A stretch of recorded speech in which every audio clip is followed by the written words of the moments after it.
Hi, I'm Sophie Nye. And I'm Liam Colgan. We're your High School Vermont local news podcast. Until we find a more creative name. In this podcast, we discuss topics regarding local politics accessible to high schoolers. Our goal is to educate and inform people about local things that are going on in Vermont today. On today's episode, we will be talking about ICE, specifically how to approach ICE agents when they come to your school. If you don't know what ICE is, it isn't the type of ice that you put in a drink.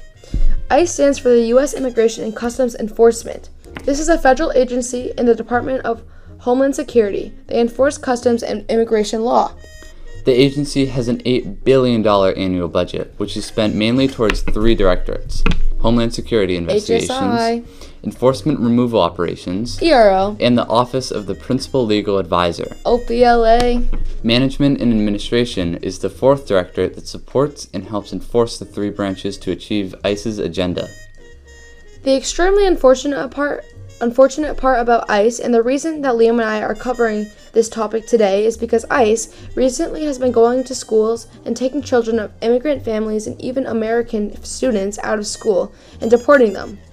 This is very inhumane and terrifying to the students who get taken out of their classes and schools. So today, we will be discussing what ICE is and the ways in which you can go about handling ICE when they come to your schools. The main directorate that has been doing the enforcement and all of the raids is the Enforcement Removal Operation. The ERO's main targets are criminals who are undocumented or gang members. The ERO manages all parts of the removal process from arrest to detention. Undocumented individuals are removed to one of the other 150 places the ERO sends people to. Homeland Security Investigations HSI works to investigate, disrupt, and dismantle transnational criminal organizations. TCO And terrorists that attempt to breach U.S. customs and immigration law. Over 8,700 employees work to analyze and enforce missions for the 237 offices across the U.S. The Office of the Principal Legal Advisor OPLA is the largest legal program inside the DHS with over 1,700 attorneys. The OPLA works to represent litigating immigration removal procedures and supporting customs, criminals, and immigration laws from ICE. Management and Administration M&A works to provide core infrastructure needed to complete ICE operations.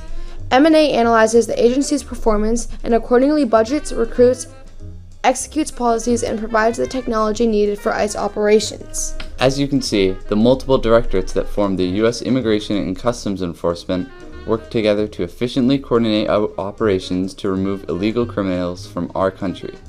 However, their definition of that has been largely changed since Trump's second term. Now, after learning what ICE is and how they work, how can you avoid being caught in an unjust situation? Great question. A lot of the time, it is hard to determine what an ICE agent looks like. Recently, ICE agents have been even more disguised than before. Sometimes they are wearing uniforms that are unrecognizable to the average eye. Most teachers and students do not even realize that ICE enters school property when they do. So here are some ways to recognize ICE. Usually, ICE agents will be wearing mainly black clothing. They also will tend to be wearing bulletproof vests. It is also important to recognize that when ICE agents come to your school, do not let them into the building or property unless they have justification that allows them to legally enter. School is a private property, and unless an ICE agent has a warrant with correct data and a judicial signature, they will not be permitted onto the campus. Absolutely make sure the warrant is real and signed. Next, if the warrant is valid and they are allowed to enter the building, have them wait in the main waiting area that is a public place and get the following principal to approve the person. If the agent is not part of the local law enforcement, you can legally ask the agent to leave your school. You should always ask for the officer's ID, badge, number of the officer, the phone number of the officer's supervisor, the purpose of the visit, and the reason why the officer is visiting the school during school hours. In this situation, the officer is most likely looking for a specific student or people in their school that resemble what an immigrant would look like and try to deport them. So, never give personal information about the student or yourself. Advise that the agent wait outside off the property until you get guidance from a counsel on what to do next. If you can't reach the superintendent's office, call the executive director of school leadership or the director of equity. If a non-local enforcement officer fails to comply with instruction, do not physically attempt to interfere with the enforcement action. In these situations, obtain as much information as possible from the officer and notify the superintendent's office and your local police department. When possible, always try to communicate or find some way to communicate to the student or family if that person's first language is different from your own. When you're in high-stress situations like this, it is very hard to feel comfortable, and so always try to comfort and help the student understand as much as possible so that they don't feel detached from the situation. Overall, it is your job as a student or a teacher to try to best and recognize situations like these. Think critically about what is going on and take mental notes to make sure and report exactly what happened in this situation.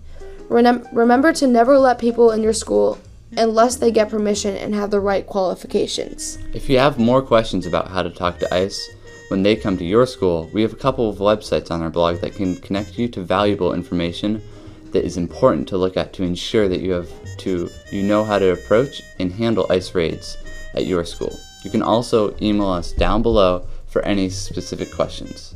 Thank you so much for listening. We hope you gained valuable tips on how to talk to ICE. See you next time. Bye. That's My good. foot went numb.